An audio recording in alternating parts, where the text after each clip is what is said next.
శ్రీమాతే నమః. శివదుర్గా ఛానల్కి స్వాగతం. అందరికీ ఆ అమ్మవారి ఆశీస్సులు ఎప్పుడు ఉండాలని మనస్ఫూర్తిగా తల్లిని వేడుకుంటూ, ఇవాళ కార్తీక సోమవారం. ఈ రోజున తప్పకుండా వినాల్సినటువంటి కథలు విని స్వామివారి అనుగ్రహాన్ని పొందుదాం. పూర్వం కళింగ దేశంలో మందనుడు అనేటువంటి ఒక బ్రాహ్మణుడు ఉండేవాడు. అతను ఇతరుల ఇళ్లలో వంటలు చేస్తూ అక్కడే భుజిస్తూ మద్య మాంసాది పానీయాలు సేవిస్తూ తక్కువ జాతి వారికి ఒక సాంగత్యం వలన స్నాన జప దీపారాధనకు సంబంధించి ఎటువంటి ఆధారాలన్నీ కూడా పాటించకుండా దురాచారం వెలుగుతూ ఉండేవాడు. ఇక అతని భార్య అయితే మహాసద్వి గుణవంతురాలు. శాంతి మంత్రాలు. భర్త ఎంత దుర్మార్గుడైనప్పటికీ, ఎన్ని దుర్మార్పు పనులు చేసినప్పటికీ పతిని దైవంగా భావించి విసుగు చెందకుండా సభలో ప్రచారాలు చేస్తూ పతివ్రత ధర్మాన్ని చక్కగా నిర్వర్తిస్తూ ఉండేది. ఇక ఈ మందనుడు ఇతరుల ఇళ్లలో వంటవాడిగా పనిచేస్తూ ఇల్లు గడవక చిన్న వర్తకం కూడా సాగిస్తూ ఉండేవాడు. ఆఖరికి దాని వలన కూడా పొట్ట గడవకపోవడం వలన దొంగతనాలు చేస్తూ దారి కాచి బాటసారులను బంధిస్తూ వారి వద్ద ఉన్నటువంటి ధనాన్ని వస్తువులను అపహరించి ఆ విధంగా జీవిస్తూ ఉండేవాడు. అయితే ఒక రోజున ఒక బ్రాహ్మణుడు అడవి దారిన పడిపోతూ ఉంటాడు. ఇక ఇతనికి ఒక బ్రాహ్మణుడు కనిపిస్తాడు.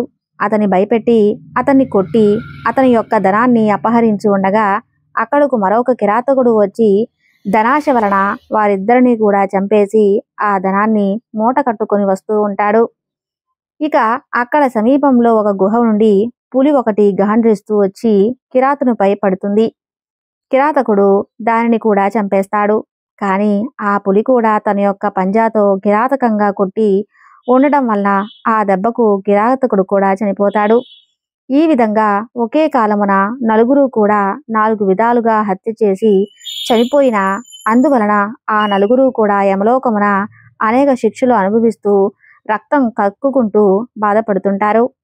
ఇక మందనుడు చనిపోయిన నాటి నుండి అతని భార్య ప్రతినిత్యం కూడా హరినామస్మరణ చేస్తూ సదాచారి భర్తను తలుచుకుంటూ కాలం గడుపుతూ ఉండేది. కొన్నాళ్లకు ఆమె ఇంటికి ఒక ఋషి పుంగనుడు వస్తాడు. ఆ వచ్చినటువంటి ఋషిని గౌరవంగా ఆహ్వానించి అతిథి మర్యాదలు ఆమె చేస్తుంది.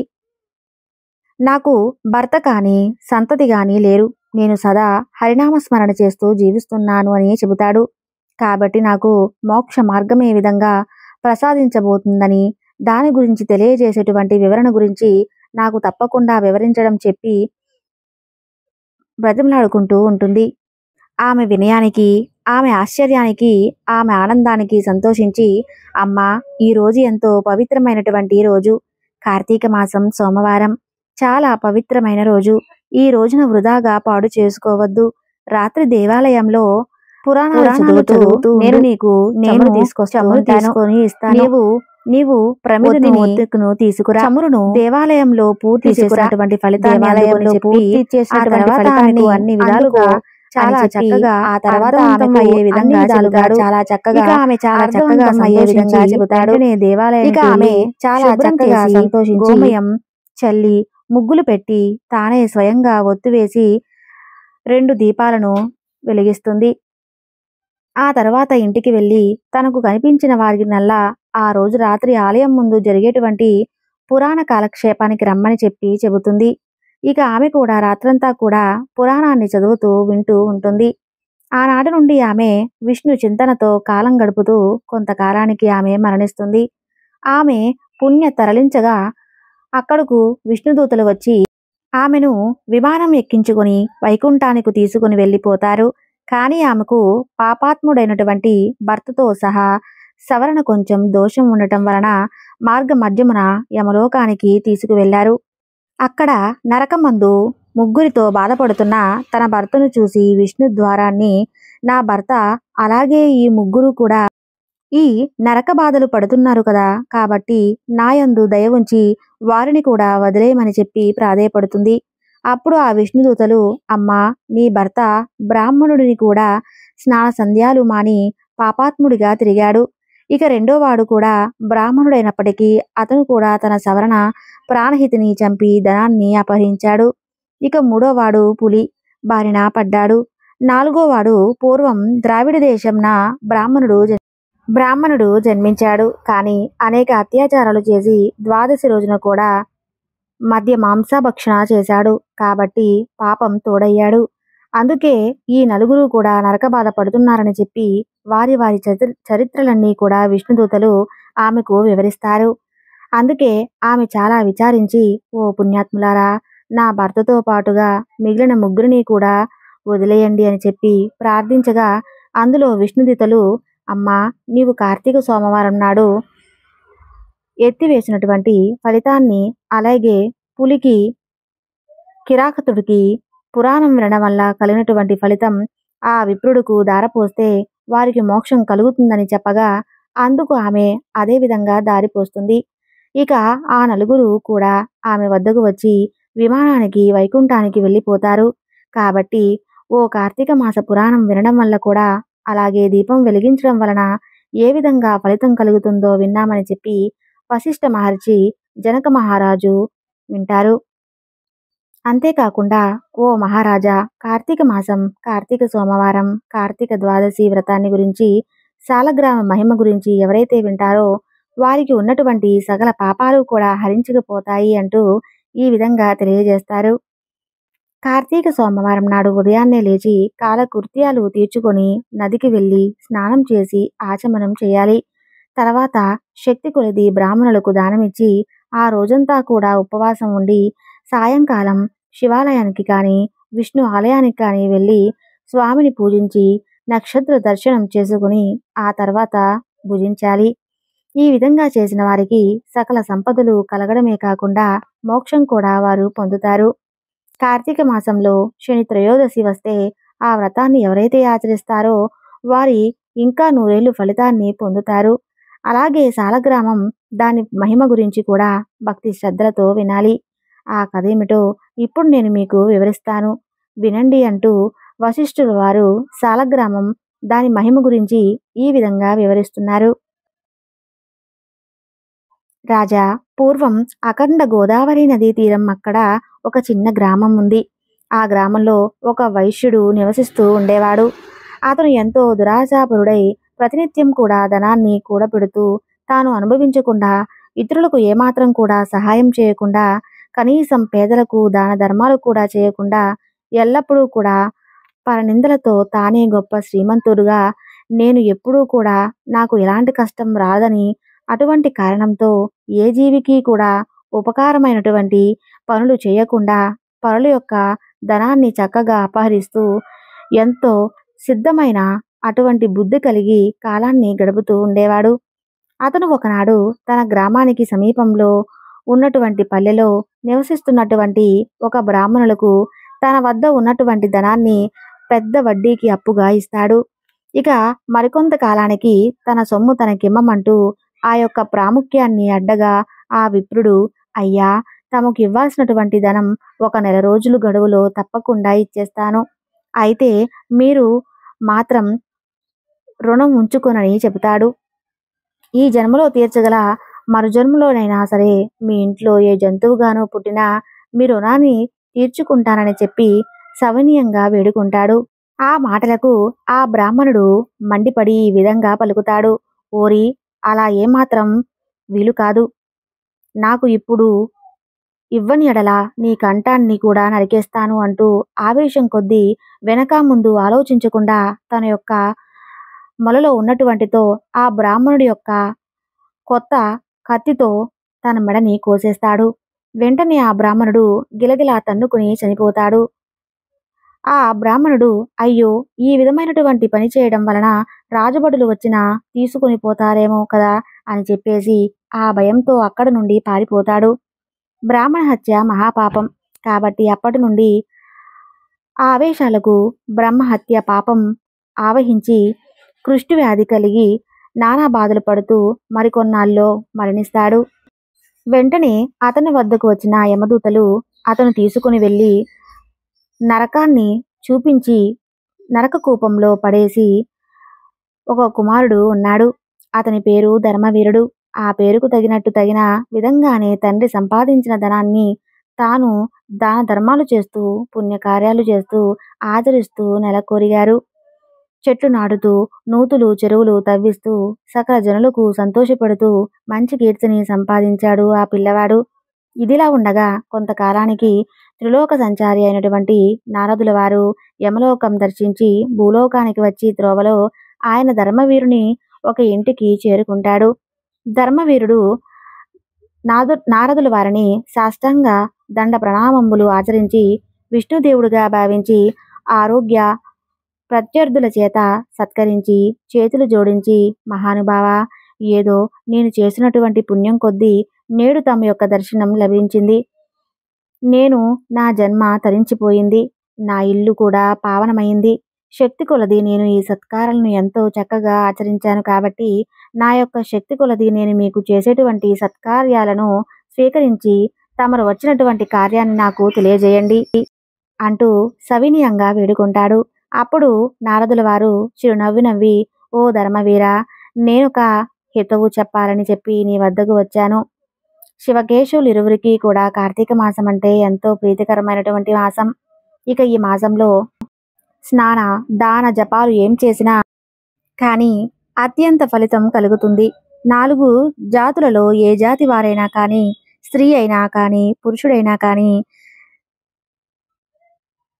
పతివ్రత అయినా కానీ, విచారణ కానీ, కార్తీక మాసంలో సూర్యుడు తులారాశి ఉండగా నిష్టగా ఎవరైతే కార్తీక సోమవారం నాడు కానీ, లేదంటే కార్తీక శుద్ధ ద్వాదశి నాడు కానీ, ఏకాదశి నాడు కానీ, పౌర్ణమి నాడు కానీ, అలాగే ఇప్పుడు నేను చెప్పిన విధంగా నిష్టగా ఉంటూ ఉపవాసం ఉండి సాలగ్రామం దానం చేసిన ఎడల వెనుకటి జన్మలో ఎంతో ఈ జన్మయందు చేసినటువంటి పాపాలన్నీ కూడా తొలగిపోతాయి.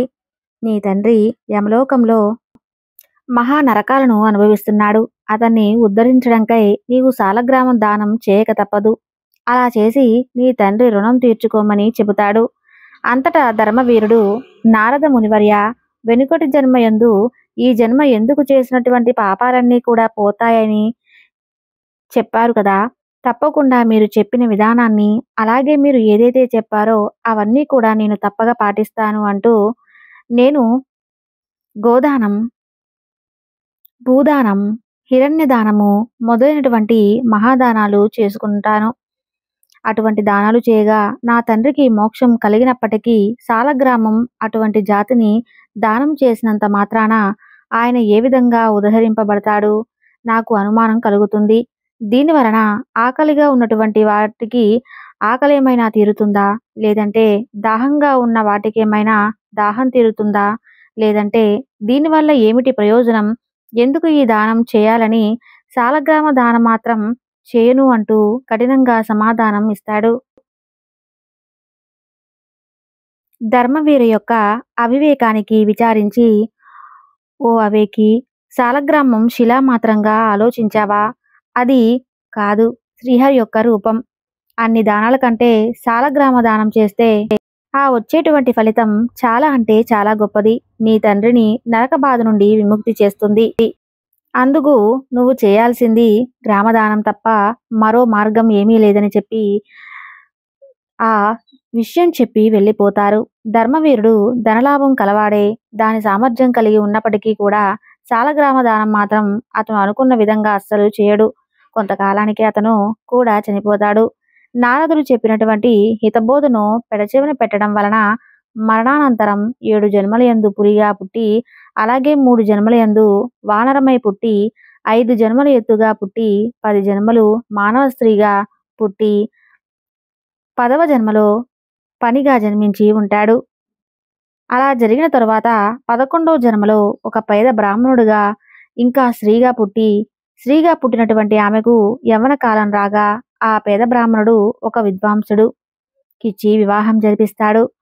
పెళ్లి అయినటువంటి కొంతకాలానికే ఆమె భర్త చనిపోతాడు. ఇక చిన్నతనంలోనే ఆమెకు అష్ట కష్టాలు సంభవించినందున తల్లిదండ్రులు, బంధుమిత్రులు చాలా దుఃఖిస్తారు. తండ్రి ఆమెకు యొక్క విపత్తు ఏ విధంగా కలిగిందని తన యొక్క దివ్య దృష్టితో తెలుసుకొని వెంటనే ఆమె చేత సాలగ్రామ దానం చేయించి, నాకు బాల వైద్యానికి కలిగినటువంటి కారణమైనటువంటి పూర్వజన్మ పాపం నశించునుగాక అని ఆ స్త్రీతో చెప్పించి సాలగ్రామ దాన ఫలాన్ని దారపోస్తాడు. ఆ విధంగా చేసినటువంటి దానం వలన ఆమె భర్త జీవిస్తాడు. తర్వాత ఆమె నూతన దంపతులు చిరకాలం జీవించి సకల సౌభాగ్యాలను అనుభవించే జన్మాంతరమున స్వర్గానికి చేరుకుంటారు. మరికొంత కాలానికి ఆ బ్రాహ్మణ పుత్రిక మరొక బ్రాహ్మణుడు ఇంట కుమారుడిగా పుట్టి నిత్యము కూడా సాలగ్రామ దానం చేస్తూ ముక్తి పొందే కాబట్టి ఓ జనక యొక్క సాలగ్రామ దానం చేసిన వారికి అలాగే నిష్క్రమించిన వారికి ఏ విధమైనటువంటి ఫలితాలు కలిగాయో విన్నాము కదా. కాబట్టి సాలగ్రామ దానం ఎంతో పుణ్యదాయకమని చెప్పి వారు సాలగ్రామ దానం యొక్క మహిమ గురించి ఈ విధంగా తెలియజేశారు. ఇంకా ఈ కార్తీక మాసం నాడు తప్పకుండా వినవలసినటువంటి మరికొన్ని కథల గురించి తెలుసుకుందాం. పూర్వం గంగా తీరంలో గంగరాజు అనే ఒక చిన్న వ్యాపారస్తుడు ఉండేవాడు. అతను ఎన్నో చిన్న చిన్న వ్యాపారాలు చేస్తూ కొద్ది కాలంలోనే ఎంతో ధనాన్ని సంపాదిస్తాడు. ఇక అంత ధనం సంపాదించాడు కానీ ఏమాత్రం ఎప్పుడూ కూడా అతను దాన ధర్మాలు చేసేవాడు కాదు. పరమ పిసినారిగా పేరు పొందాడు. వ్యాపారాలు చేస్తూ ప్రజల్ని కూడా విపరీతంగా దోచుకుంటున్న గంగరాజు కొన్ని సంవత్సరాల తర్వాత మరణించి తర్వాత మరుజన్మలో అతని యొక్క పాపాల ఫలితంగా గుడ్డివాడిగా జన్మిస్తాడు. ఒక నిరుపేద కుటుంబంలో పుట్టుకతోనే కంటిచూపు లేకుండా జన్మించినటువంటి గంగరాజు చిన్నతనంలోనే తల్లిదండ్రులను కోల్పోయాడు. ఏ ఆధారం లేక జోలె పట్టుకొని ఆ వీధి ఈ వీధి తిరుగుతూ అడుక్కుంటూ బ్రతికేవాడు. ఒక ఊర్లో కొన్ని నెలలు నివసించి తర్వాత మరో ఊరికి చేరేవాడు. అలా కొన్ని రోజుల తర్వాత గంగరాజు లింగలపల్లె అనే ఒక ఊరికి చేరుకుంటాడు. ఊర్లో ఉన్నటువంటి పరమేశ్వరుడి ఆలయం ఎంతో మహామహిమాన్వితమైన అటువంటి గొప్పగా ప్రసిద్ధి చెందుతుంది. అంతేకాదు ఆ ఊరిలో దాదాపు ప్రతి చెట్టు కింద ఒక శివలింగం ఉండేది. పురాతన కాలంలో దేవతలే ఆ శివలింగాలను ప్రతిష్ఠించారని ఊరిలో ఉన్న ప్రజలందరూ కూడా చెప్పుకుంటూ ఉండేవారు. ఇక ఆ ఊరుకు చేరినటువంటి గంగరాజు ఒక పెద్ద చెట్టు కింద నివసిస్తూ ప్రతిరోజు కూడా ఉదయం సాయంత్రం ఊర్లోకి వెళ్ళి భిక్షాటన చేస్తూ వస్తూ ఉండేవాడు. దొరికిన దాన్ని తింటూ కాలం గడుపుతూ ఉండేవాడు. ఒకనాడు ఉదయం అలా భిక్షాటనకు వెళ్ళినటువంటి గంగరాజుకు ఎవరూ కూడా ఏ పదార్థము అతని పాత్రలో వేయలేదు. సరే సాయంత్రమైనా ఏదైనా దొరుకుతుందేమో అని చెప్పి అనుకుంటాడు. సాయంత్రం మరలా తిరిగి అన్ని వీధులు తిరుగుతాడు. కానీ ఎవరు ఏ పదార్థం అతను భిక్షగా వేయలేదు. ప్రతిరోజు ఏదో ఒకటి తనకు లభిస్తూ ఉండేది. మరి ఆ రోజు ఎవరూ కూడా తనకు ఎందుకు భిక్ష వేయలేదో గంగరాజుకు అర్థం కాదు. ఉదయం నుండి ఏ ఆహారం లేకపోవడం వలన పాపం ఒంట్లో ఓపిక లేక తిరిగి తన చెట్టు వద్దకు వెళ్తాడు. ఒక్కసారిగా పెద్ద వర్షం మొదలవుతుంది. గంగరాజు తడిసి ముద్దవుతాడు. చివరకు ఒక చెట్టు కిందకు చేరుకుంటాడు. తన పాత్ర నిండా వర్షపు నీరు చేరడంతో నీటిను పక్కకు విసురుతాడు. అంతే, అప్పటికప్పుడు ఒక అద్భుతం జరుగుతుంది.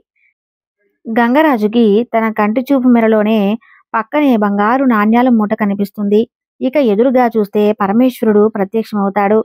గంగరాజు ఒక్కసారిగా ఆశ్చర్యానికి గురవుతాడు. ఏమిటి ఈ అద్భుతాలు?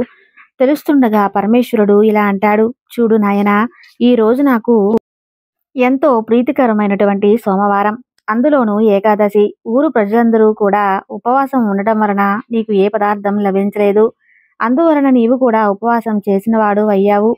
అంతేకాదు కళ్ళు కనిపించకుండా నీకు తెలియకుండా నీవు విసిరినటువంటి నీటితో ఆ పాత్రలో ఉన్నటువంటి వర్షపు నీరు పక్కనే ఉన్నటువంటి నా యొక్క శివలింగంపై పడింది. ఆ విధంగా నీవు నాకు అభిషేకం కూడా చేసి పోయావు. ఇంతటి పవిత్ర దినాన ఉపవాసం ఉండి నాకు అభిషేకం చేసి ఎంతో పుణ్యాన్ని సంపాదించుకున్నావు. అందువలన నీకు చూపు ప్రసాదిస్తున్నాను.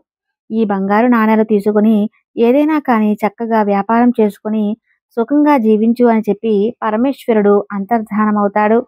ఇక ఆ విధంగా జరిగిన దాని గురించి గంగరాజు ఎంతో సంతోషించి పరమేశ్వరుడు తనతో వ్యాపారాన్ని మొదలుపెట్టి ఎంతో ధనాన్ని సంపాదిస్తాడు. ఇక గొప్ప శివభక్తుడిగా పేరు పొంది ఎన్నో దాన ధర్మాలు కూడా చేస్తాడు.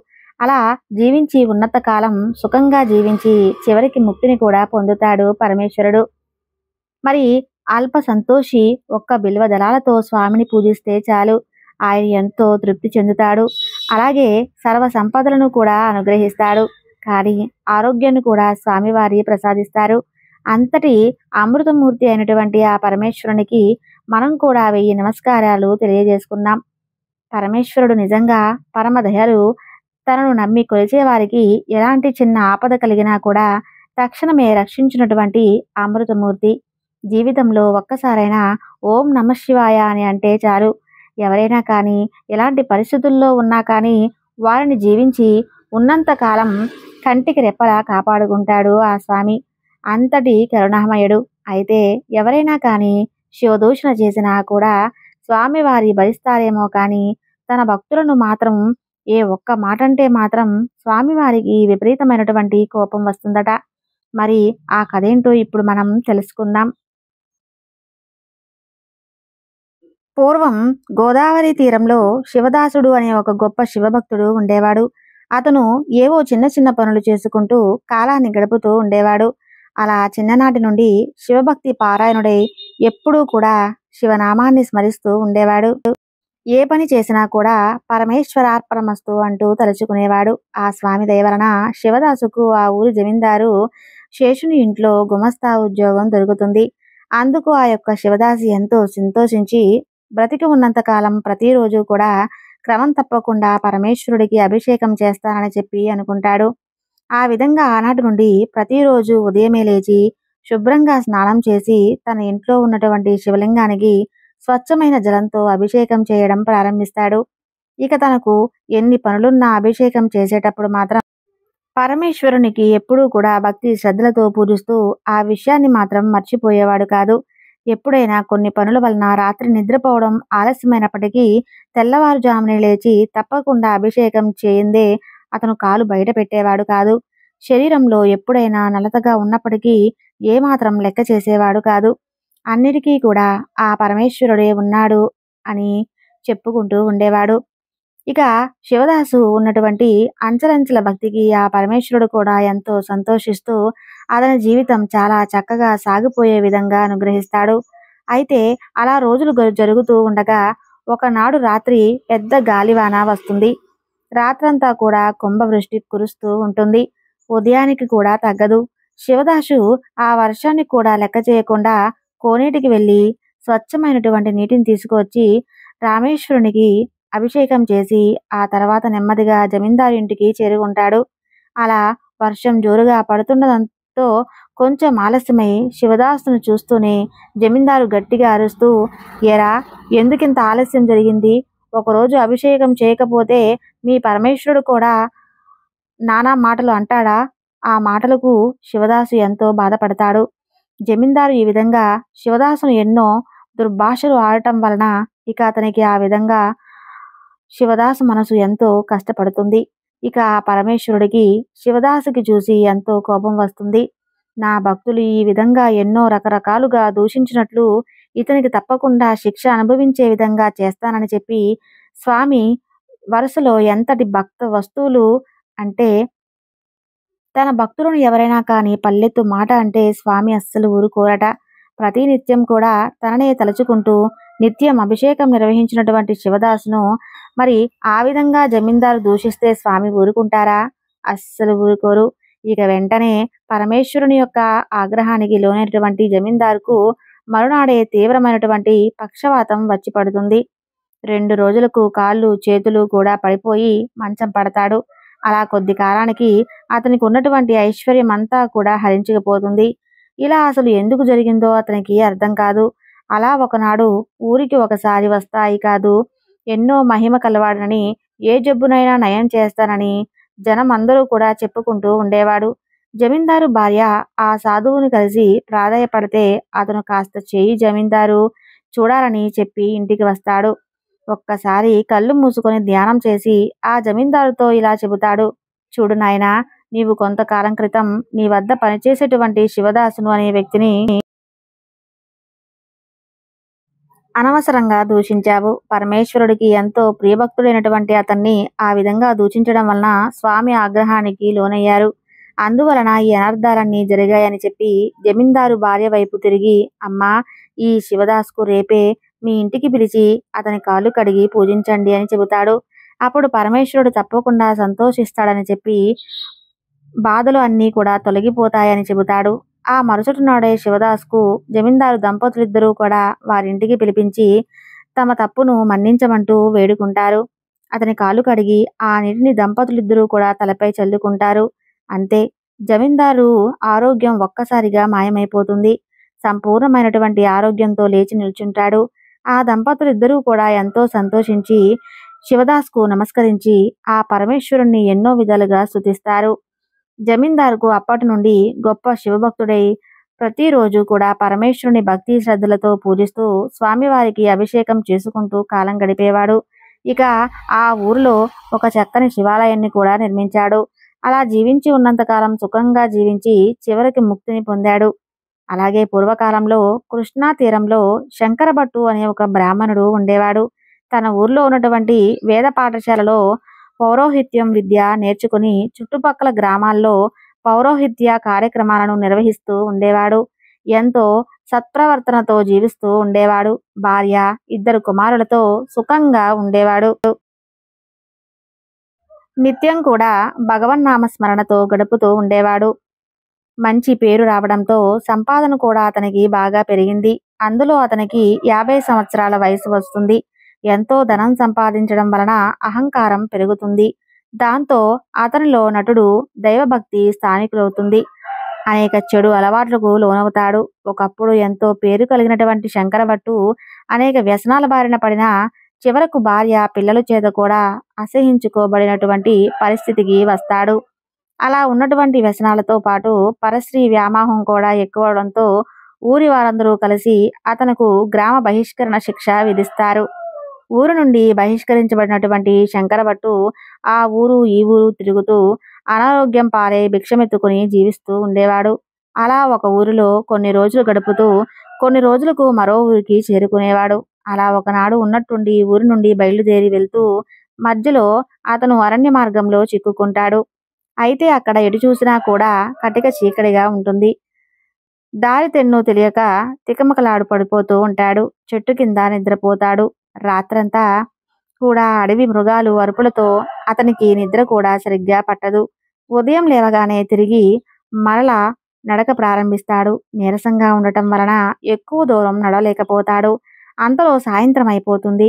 ఒంట్లో ఓపిక నశించి ఇక మరణం తప్పదని అనుకుంటాడు. అప్పుడు శంకరభట్టుకు ఒక పాత భవనం కనిపిస్తుంది. అయితే ఆ భవనం అంతా కూడా పాడుబడిన వస్తువులు ఉంటాయి. అందులో చిన్న చిన్న గదులు అనేకం ఉన్నట్టు అతను కనిపిస్తాయి.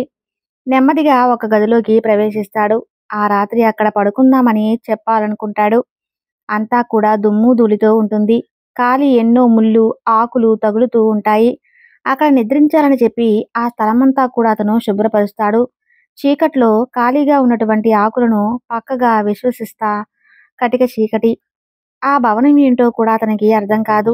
ఇక నిద్రపోదామని ఎంత ప్రయత్నించినప్పటికీ శరీరంలో ఓపిక నశించి అతనికి నిద్ర కూడా అస్సలు పట్టడం లేదు.